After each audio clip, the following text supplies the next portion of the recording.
ஆண்டவர் சொல்றாரு, உன் சந்ததியிலே நான் உன்னை வேறு பிரித்திருக்கிறேன். இந்த உலகம் உன்னை வேறு விதமாய் பார்த்தது, ஆனால் பரலோகம் உன்னை பார்க்கிற கண்ணோட்டம் வேறு. இயேசு சொல்கிறார், வருகிற ஏப்ரல் மாதம் 26ஆம் தேதி இந்த தேதிக்குள் 2 நன்மையை உனக்கு கொடுத்து, உனக்கு தனிப்பட்ட ஒரு ஊழியத்தை உனக்கு கொடுத்து, சில காரியங்களை உன் மூலமாய் நான் நிறைவேற்ற பிரியப்படுகிறேன் என்று அவர் சொல்லுகிறார். பெற்றுக்கொள்ள அந்த கிருபையை. Jesus name, Jesus name, Jesus name. பெற்றுக்கொள்ள அந்த கிருபையை. உன் நரம்புகளுக்குள்ளாய், உன் எலும்புகளுக்குள்ளாய் இதுவரை நீ அனுபவித்திராத ஒரு மகிமை உன்னை மூடுகிறது. ஒரு மகிமை உன்னை மூடுகிறது. ஒரு மகிமை உன்னை மூடுகிறது. ஒரு வல்லமை உன்னை மூடுகிறது.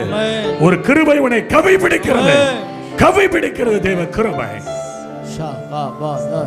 Thank you Jesus. உன் மூதாதையர்கள் செய்த ஊழியத்தில் ஒரு பகுதியை உனக்கு நான் கொடுப்பேன். உனக்கு நான் கொடுப்பேன். இந்த உலகம் உன்னுடைய முகத்தை பார்த்தது, ஆனால் நான் உன் இருதயத்தை பார்க்கிறேன். இது கர்த்தருடைய வார்த்தை. ஒரு வார்த்தை சொன்னால் சொல்லு, வாயத்திறன் சொல்லு. என்ன சொல்லு, என்ன நடந்தது உனக்கு, என்ன ஃபீல் பண்ற? எல்லாரும் கேட்கட்டும். இப்படிதான் 1996 இயேசுநாதர் என்ன பிடிச்சார்? எங்க சொந்தங்கள் இருக்கிற இடத்துல. ஆமென் சொல்லுங்க.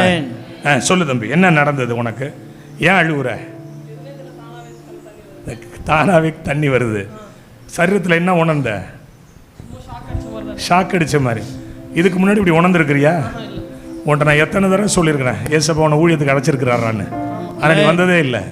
இன்னைக்கு தான் வந்த. தானா முன்னாடி வந்தீங்க. யாரோ கூப்பிட்ட மாதிரி இருந்தது.